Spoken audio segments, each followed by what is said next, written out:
مسلمان بشری تقاضوں کی وجہ سے کئی دفعہ بہت ساری غلطیاں کر بیٹھتا ہے، بہت سارے گناہ ہم سے ہو جاتے ہیں، پھر اللہ فضل فرماتا ہے اور دلوں میں احساس پیدا ہوتا ہے اور اللہ تعالیٰ بندہ مومن کو توبہ کی توفیق عطا کرتا ہے۔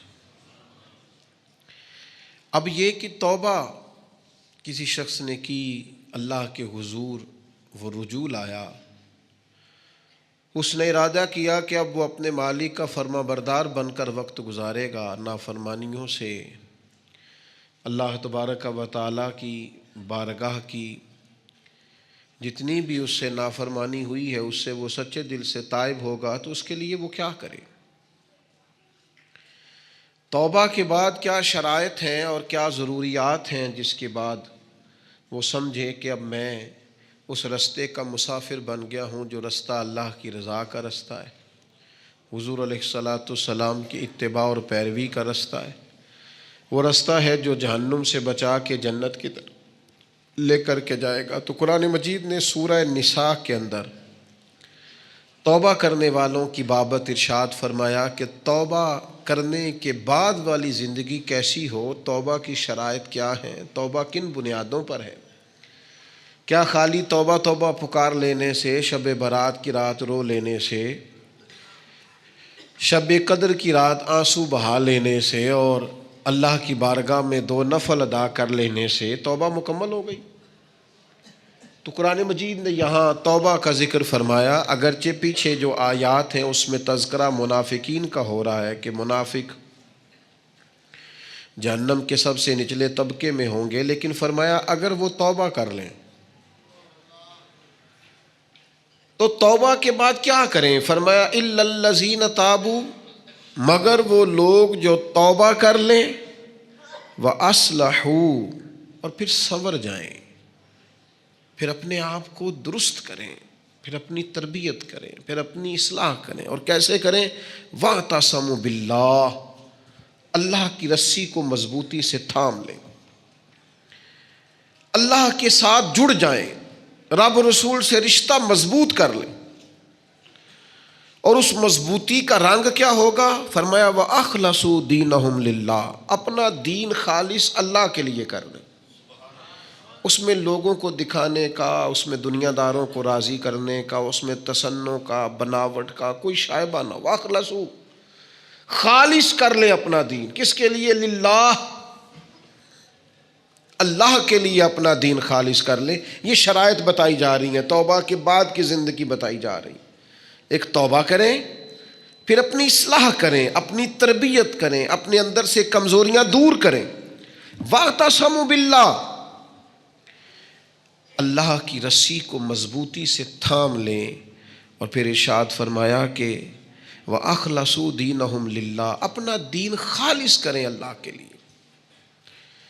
جو بھی کام کریں، تھوڑا کریں، زیادہ کریں، کم کریں، کثیر کریں، محض رضا الہی کے لیے کریں، اس میں یہ دنیا داری کا شائبہ نہ ہو۔ میں کیسے آپ کو عرض کروں کہ بہت سارے دینی کام بھی لوگ دنیا داری کے لیے کرتے ہیں، بہت ساری محفلیں، مجالس بھی اپنا نام اونچا کرنے کے لیے ہوتی ہیں، بہت سارے کاموں سے مقصود یہ ہوتا ہے کہ چلو اس طرح نہیں تو اس طرح ہی میرا قد اونچا ہو جائے گا۔ وَأَخْلَصُوا دِينَهُمْ لِلَّهِ، خالص ہو جاؤ،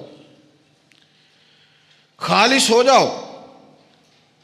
نبی کریم صلی اللہ تعالی علیہ وسلم نے فرمایا تو مخلص ہو جا، تیرا تھوڑا عمل ہی تجھے کفایت کر جائے گا، تھوڑا عمل ہی زیادہ ہو جائے گا، اللہ تعالیٰ فضل کر دے گا، پر شرط یہ ہے کہ تو مخلص ہو، خالص ہو جا۔ فرمایا جب یہ چیزیں تیرے اندر پیدا ہو جائیں گی فَأُولَٰئِکَ مَعَ الْمُؤْمِنِينَ، تو پھر اللہ تعالیٰ انہیں مومنوں کے ساتھ شامل فرما لے۔ میں کہہ چکا ہوں بات تو پیچھے منافقین کی ہو رہی ہے، لیکن یہاں صوفیاء نے باریک نقطہ بیان کیا۔ فرمایا جب تو توبہ کرے گا، جب تو اپنی اصلاح کرے گا، جب تو اللہ کی رسی مضبوطی سے تھام لے گا، جب تو اپنا دین اللہ کے لیے خالص کر لے گا، پھر اللہ تجھے اپنے کامل بندوں میں شامل فرما لے، پھر تو کاملین میں آ جائے گا۔ مومن جو کامل ہوتے ہیں ان کی صفوں میں اللہ تجھے کھڑا کرے گا۔ وَسَوْفَ يُؤْتِ اللَّهُ الْمُؤْمِنِينَ أَجْرًا عَظِيمًا، اور فرمایا ان قریب اللہ مومنوں کو بڑا ہی اجر عطا فرمانے والا ہے. کہ جن بندوں میں تمہیں شامل کیا جائے گا ان قریب تم دیکھو گے اللہ انہیں بڑا اجر عطا کرنے والا ہے. اور جو اگلی آیت ہے نا، دل میں ہو دھڑکن، دل مردہ نہ ہو، ضمیر زندہ ہو. تو یہ جو اگلی آیت ہے نا قرآن مجید کی سورہ نساء کی اور 5ویں پارے کی آخری آیت، یہ عجیب اللہ کے انداز کریمانہ کا پتہ دیتی ہے. یہ بڑے انوکھے انداز میں بندہ مومن سے خطاب کرتی ہے. یہ بڑے انوکھے انداز سے کافر کو منافق کو بھی سمجھاتی ہے. یہ کس طرح کھول کر ایک نیا رنگ قرآن مجید اپنے پڑھنے سننے سمجھنے والوں کے دلوں میں پیدا کرتا ہے. اللہ کریم نے ارشاد فرمایا ما یفعل اللہ بعذابکم، فرمایا اللہ تمہیں عذاب دے کے کیا کرے گا. اللہ تمہیں عذاب دے کے او ہو قربان جائیں. مالک چاہتا نہیں کہ اللہ تمہیں عذاب دے کے کیا کرے گا. ان شکرتم و آمنتم، اگر تم شکر ادا کرو اور ایمان لے آؤ،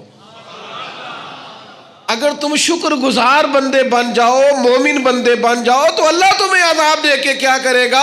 رب تمہیں عذاب دینا چاہتا نہیں ہے، وہ کرم کرنا چاہتا ہے، وہ عطائیں کرنا چاہتا ہے. دو ہی مطالبے ہیں، ایک یہ کہ اس کے شکر گزار بنو، اور ایک یہ کہ مومن کامل بنو. کامل ایمان ہو اور مزاج شکر والا ہو تو رب کہتا ہے او اللہ تمہیں عذاب دے کے کیا کرے گا. اس کی رضا نہیں ہے کہ تم چھلانگے لگاتے ہو عذاب کی طرف بڑھتے ہو. پوچھ لے ویسے دائیں بائیں کسی سے، پوچھ لے ویسے اپنے آپ سے کہ دل شاکر ہے، اللہ کی رضا پہ راضی ہے. جہاں مالک نے رکھا ہوا ہے وہاں لوگ خوش ہیں. ہمارے مزاجوں سے تو حل میں مزید کی طلب ہی نہیں جاتی. یہ کوئی نہیں، وہ کوئی نہیں، یہاں پریشانی، وہاں دکھ، یہاں آزمائش، ہر وقت کے شکوے، ہر وقت کی پریشانیاں، ہر وقت کی آزمائشیں ہم نے اوڑھ رکھی ہیں. فرمایا اللہ تمہیں عذاب دے کے کیا کرے گا اگر تم شکر کرو، اگر تم ایمان لاؤ. اور مزے کی بات دیکھو، شکر اتنی بڑی نعمت ہے کہ ایمان کا ذکر بظاہر بعد میں کیا، شکر کا پہلے کیا ہے. اور یہاں علماء نے لکھا ہے کامل مومن بھی وہی ہوتا ہے جو رب کا شکر گزار ہوتا ہے، جس کے مزاج میں شکر کوئی نہیں نا، اس کو ایمان کی وہ خاص لذت بھی نصیب نہیں ہوتی. اور آگے پتہ کیا ارشاد فرما، وہ تمہیں عذاب دے کے کیا کرے گا اگر تم شکر کرو اور ایمان لے آؤ. وَقَانَ اللَّهُ شَاكِرًا عَلِيمًا، اللہ تو قدر کرنے والا ہے. اوئے ہوئے، اللہ تو قدردان ہے، اللہ تعالیٰ تو صلہ دینے والا ہے، اور علیمہ وہ جاننے والا ہے تمہارے دلوں میں کیا ہے. تم اگر شکر کر لو، تم اگر ایمان لے آؤ تو اللہ تمہیں عذاب دے کے. ہمارا پتہ مزاج کیا ہے، ہماری طبیعت سے ناشکری نہیں جاتی. ہمارے مزاجوں میں نہ ایک بات پیدا ہو گئی ہے کہ میں دکھی ہوں، فلانا مجھ سے بڑا اچھا ہے، اس نے نا ہمیں مضطرب کر دیا ہے، بے چین کر دیا ہے. دکھ ہے کیا، دکھ ہے کیا. درویش کہتے ہیں دکھ یہی ہے، تیری مرضی اور ہے، رب کی مرضی اور ہے. جب تیری اور رب کی مرضی ایک ہو جائے پھر دکھ ہوتا ہی کوئی نہیں، پھر سکھ ہی سکھ ہے. جہاں رب رکھے تو شکر گزار ہو جا تو سکھی ہے. دکھ یہ ہے کہ تو کہتا ہے جو اللہ نے کیا ہے شاید معاذ اللہ وہ ٹھیک یہ ہونا چاہیے تھا. تو یاد رکھنے کی بات ہے، سمجھ لیں اس کو. توبہ کے بعد جو اپنی زندگی ہے اس کو کس طرح گزارنا ہے اسے سمجھیں. آ گئی شب برات، ساری رات روئیں گے مسلمان، پھر کیا بدل جائیں گے؟ پھر سویرے جھوٹ ختم ہوگا معاشرے سے، لاکھوں جو اکٹھے ہو کے ایک جگہ پہ توبہ کریں گے تو کیا پھر ملاوٹیں ختم ہو جائیں گی، رشوتیں ختم ہو جائیں گی، بددیانتیاں ختم ہو جائیں گی، ماں باپ کی نافرمانیاں ختم ہو جائیں گی؟ کیا معنی ہے رونے کا؟ توبہ کا معنی کیا ہے؟ او بھائی مزاج کو سمجھیں، دین کی حقیقت کو سمجھیں.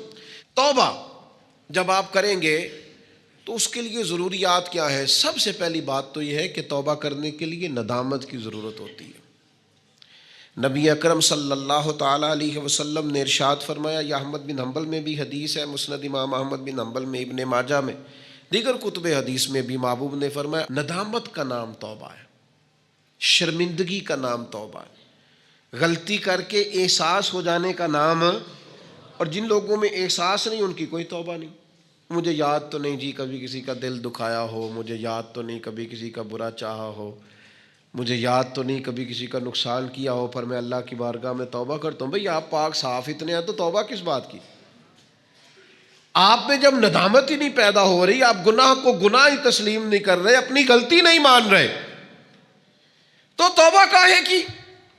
تو توبہ کرنے سے پہلے احساس پیدا کرنا، ندامت پیدا کرنا، شرمندگی دل میں پیدا ہونا، یہ تو پہلی سیڑھی ہے۔ اور اگر یہ سیڑھی حاصل نہیں ہے تو پھر توبہ انسان کو میسر آ سکتی؟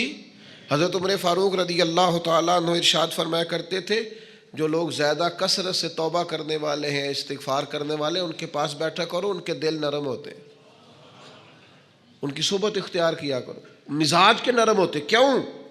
کہ ان کے اندر احساس ہوتا ہے ہم سے غلطی ہو گئی، انہیں خیال آتا ہے۔ آج ہمارا سب سے بڑا مسئلہ یہ ہے کہ ہمیں احساس ہی نہیں اپنی غلطیوں کا۔ مومن کی شان یہ ہے کہ وہ رائی کے دانے کے برابر کبھی غلطی کرے تو اسے پہاڑ محسوس ہوتی ہے، اوہ مجھ سے تو بڑا گناہ ہو گیا۔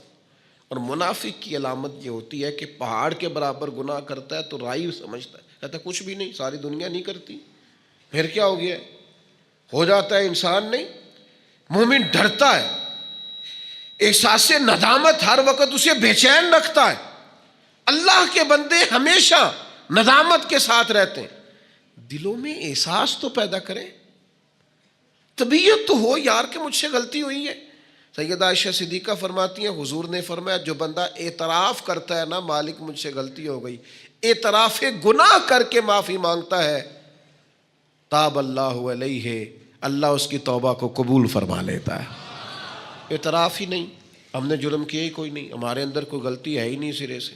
جب ہم یہ ماننے کو تیار نہیں تو پھر مجھے بتائیے معنی کیا ہوا؟ اور دوسری بات قرآن نے کہی، وَأَصْلَحُوا،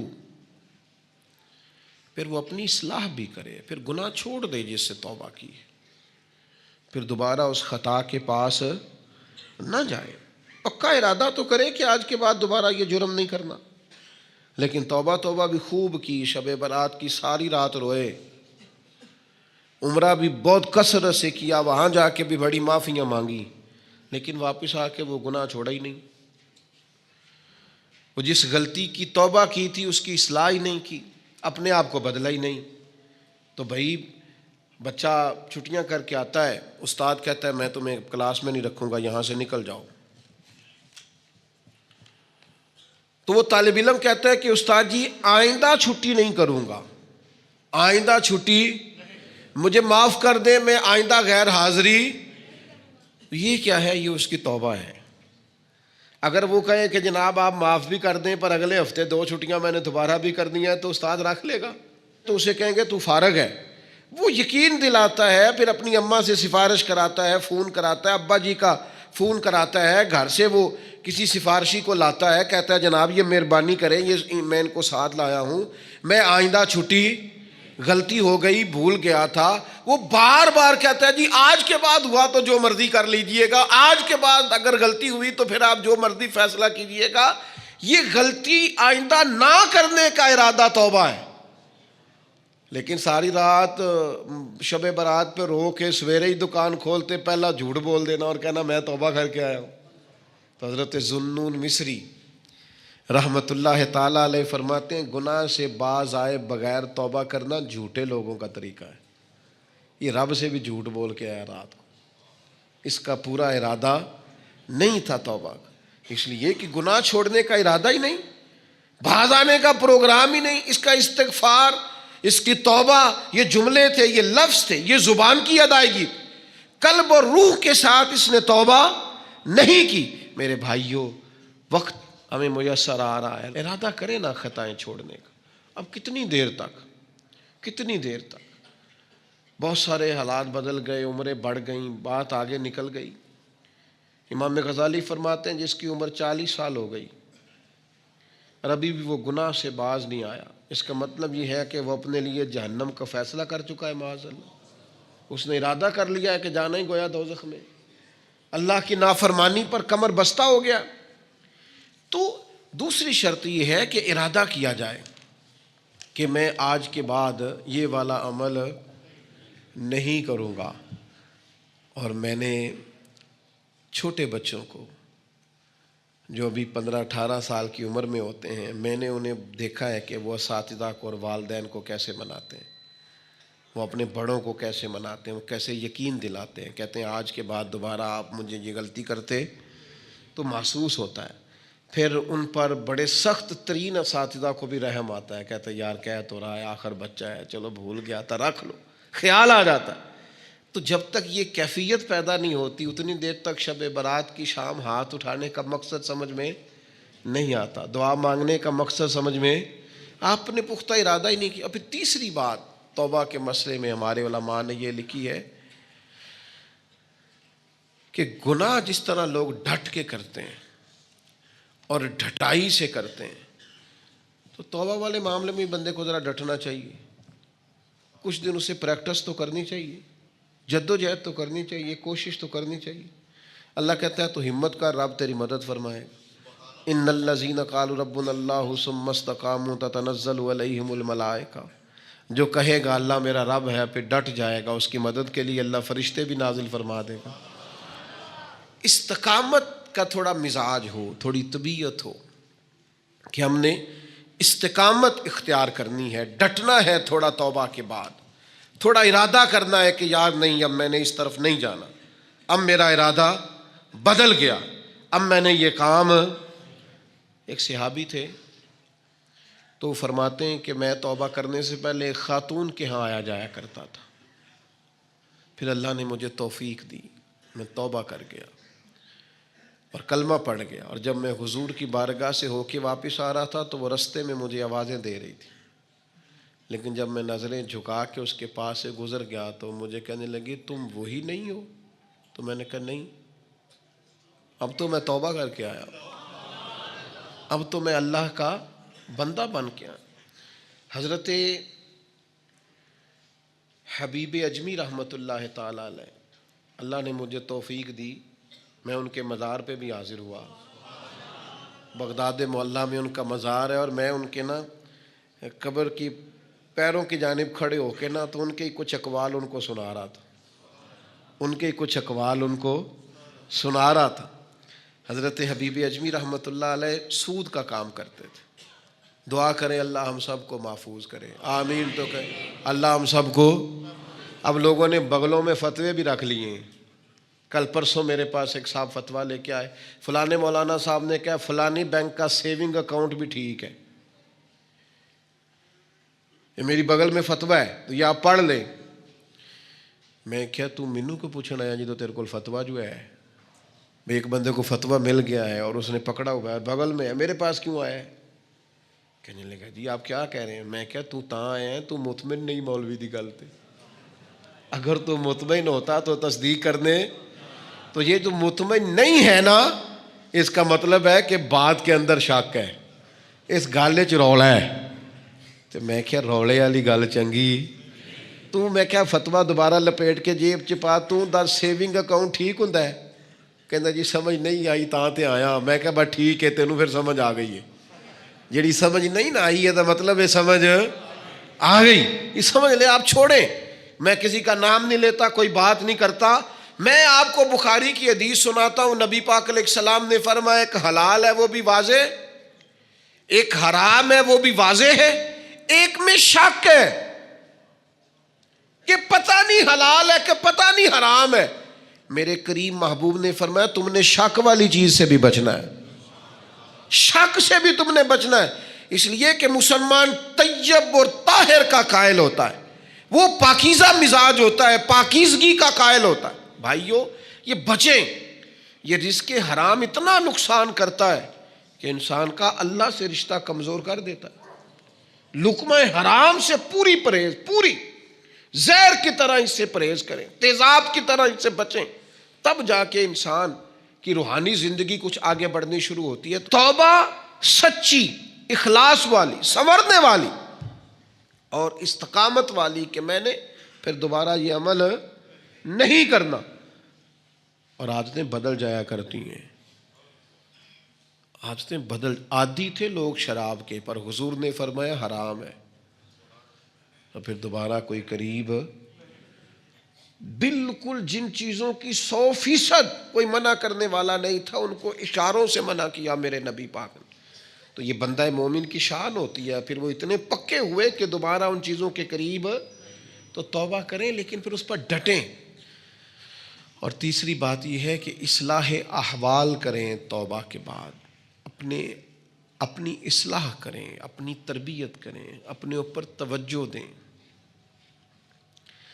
ڈاکٹر 2 قسم کے چارٹ دیتے ہیں مریض کو، ایک یہ کہ یہ چیزیں نہیں کھانی، اور ایک یہ کہ یہ والی آپ نے کھانی ہے، یہ آپ کے لیے. وہ کہتے ہیں تم نے تلی چیز نہیں کھانی، تم نے تیزابیت والی نہیں کھانی، آئلی چیزیں نہیں کھانی، اور سلاد ضرور کھانا ہے، پھل کا استعمال ضرور کرنا ہے. یہ کیوں بتاتے ہیں کہ اگر آپ کو ساری چیزیں چھوڑ دیں گے تو پھر جسم کے اندر طاقت موجود نہیں رہے گی. کچھ آپ کو وہ چھوڑنی ہے جو نقصان دیتی، لیکن وہ کھانی ہے جو جسم کو طاقت ور کر. اصلاح احوال کا معنی یہ کہ یہ گناہ چھوڑ دیں اور اس کے ساتھ یہ والی نیکیاں کریں. سویرے اٹھ کے نفل پڑھیں، دن میں قرآن مجید پڑھیں، استغفار پڑھیں، درود پاک پڑھیں، غریب کی مدد کریں، ماں باپ کی خدمت کریں، جو آپ کے ذمے حقوق العباد ہے ان کو صحیح کر کے ادا کریں. اپنی زندگی کے اندر بہتر تبدیلیاں لائیں، اپنے آپ کو بدلیں. اور نوجوانوں سے کہوں گا سونا ذرا کم کریں، آرام پسندی اور وجود کی آرام طلبی سے باہر نہیں، آپ ضائع ہو جائیں گے. تھوڑی مشقت کریں، تھوڑا کم سونے کا مزاج بنائیں، کم کھانے کا مزاج بنائیں، کم بولنے کا مزاج بنائیں. اصلاح احوال کے لیے ضروری ہے کہ ہم تھوڑی سی لذات کو ایک ایک کر کے کم کرنا شروع کریں تاکہ ہماری روحانی زندگی مضبوط ہونے لگے. پھر میرے بھائیوں، توبہ کے لیے ایک بڑا لازمی اور بڑا اہم اور بڑا بنیادی نقطہ یہ ہے کہ کچھ کام ایسے ہوتے ہیں جو اس نقطے کے بغیر ہو ہی نہیں سکتے. وہ نقطہ کیا ہے؟ وَاعْتَصَمُوا بِاللَّهِ، اللہ کے ساتھ تعلق کو مضبوط کریں، اللہ کے ساتھ تعلق کو. حضرت رابعہ بصریہ فرماتی تھی میرے دل میں خیال، مجھے پتہ چل جاتا ہے کہ میرا رابعہ مجھ سے راضی ہے کہ ناراض. نے کہا آپ کو کیسے پتہ چلتا ہے؟ فرمایا جب سویرے مجھے توفیق دیتا ہے نا اٹھ کے مصلی بچھا لے تو میں سمجھ جاتی ہوں آج بڑا راضی ہے. اور جب میں جاگ بھی رہی ہوں اور پھر بھی میری نماز رہ جائے تو لگتا ہے کہ وہ ناراض ہو گیا ہے. بے توفیقی سے بڑی انسان کے لیے محرومی کوئی نہیں ہوتی. اللہ تعالیٰ جب کسی سے ناراض ہوتا ہے تو بعضوں کا سرمایہ نہیں چھینتا، سجدوں کی لذت لے جاتا ہے. لوگوں کے پاس ہر چیز ہوتی ہے لیکن بندگی کا موقع نہیں ہوتا. وَاعْتَصَمُوا بِاللَّهِ، سب کے لیے ٹائم ہو، اور اگر بندے کے پاس سجدہ کرنے کو ٹائم ہی نہ ہو، دیر تک دعا مانگنے کو ٹائم ہی نہ ہو. ایک دن بیمار نہیں ہوئی حضرت رابعہ بصریہ تو کہنے لگی مالک تو ناراض تو نہیں ہو گیا؟ تو مجھے بیمار کرتا ہے تو میں تجھے یاد بڑا کرتی ہوں، میرا نفس کمزور پڑ جاتا ہے، گناہ کی طرف نہیں جاتا، میں ذرا بیمار رہتی ہوں تو ٹھیک رہتی ہوں، مہربانی کر تو میرے اوپر وہ سارا بوجھ ڈال جس سے میرا نفس کمزور رہے اور تیری بات. وَاعْتَصَمُوا بِاللَّهِ،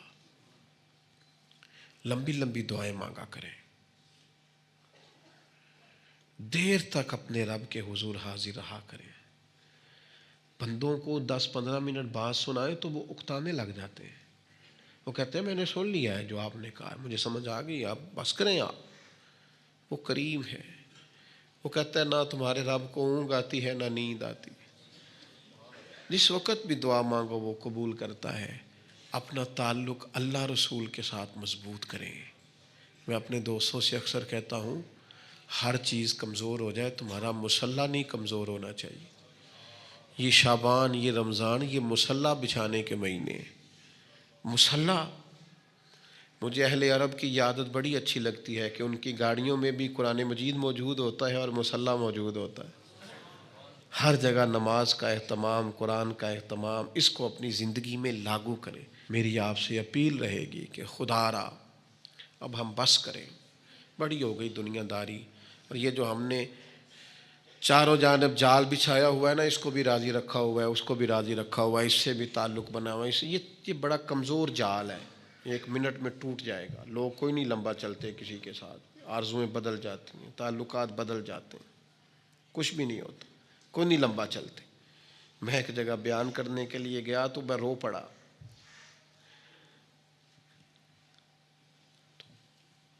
انہوں نے مجھے ایک مشہور خطیب کا بتایا کہ ہمارے پاس وہ ہر سال آیا کرتے تھے، تو میں نے کہا اب کیوں نہیں آتے؟ کہنے لگے وہ بیمار ہو گئے۔ میں نے کہا دوبارہ کبھی پتہ لینے گئے ہو؟ کہا نہیں۔ اور میں نے کہا بیچارہ بیمار ہوا ہے، تم نے تو زندگی میں ہی چھوڑ دیا، مرنے کے بعد کیا حال ہوگا؟ لوگوں کو تو اس شہرت سے اور اس واہ واہ سے دلچسپی ہوتی ہے، وہ چمکتے ہوئے آفتاب سے، کبھی سورج ڈوب جائے تو کوئی یاد کرتا ہے اسے، کبھی چاند چلا جائے تو کوئی یاد کرتا ہے۔ او پیاں دس دیاں قبراں جنہاں تے پھول پے، ادھروں کوئی نہیں جی آمدہ تے ادھروں لکھاں گئے۔ ایک بزرگ اپنے بیٹے کے ساتھ قبرستان گئے تو ایک پرانی قبر پہ بیٹھ گئے اور بیٹھ کے رونا شروع کر دیا۔ پرانی قبر تھی، ٹوٹی ہوئی تھی۔ کہنے لگا ابا جی کیا ہوا، آپ کیوں رو رہے ہیں؟ تو بزرگ تھے نا، اہل معرفت میں سے تھے۔ کہنے لگے پتر کچھ نہیں نا، تو 25 سال سے میں آ رہا ہوں، اس قبر پر میں نے کبھی مٹی ڈلی ہوئی نہیں دیکھی، اس پر کبھی کسی کو پھول ڈالتے نہیں دیکھا، کبھی نہیں دیکھا کوئی اس قبر کے پیروں کی جانب کھڑا ہو کے فاتحہ پڑھ رہا، کبھی نہیں دیکھا تو یہاں آیا ہو۔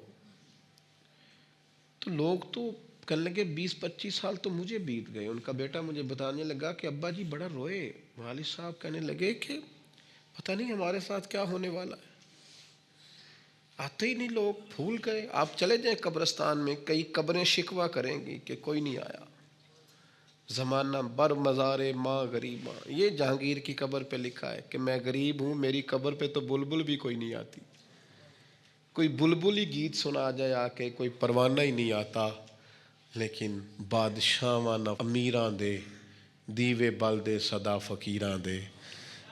وہ حضرت پیر میر علی شاہ پاک پتن گئے تو نعرے بڑے لگ رہے تھے بابا صاحب کے، تو کہا یہ کیا ہے؟ فرمایا قرآن سچا ہو رہا ہے۔ رب نے کہا تھا فاذکرونی اذکرکم، مجھے یاد کرنا میں تمہیں یاد کروں۔ فرید نے ساری زندگی اللہ اللہ کی ہے، اب دنیا دیکھو ان کو یاد کر رہی۔ تو میرے بھائیوں، ہم نے توبہ کرنی ہے، لیکن پھر سنورنا ہے، پھر اخلاص پیدا کرنا ہے، پھر اللہ سے جڑنا ہے، پھر اپنے معاملات کو درست کرنا ہے۔ اللہ تعالی ہمیں سمجھنے کی توفیق دے۔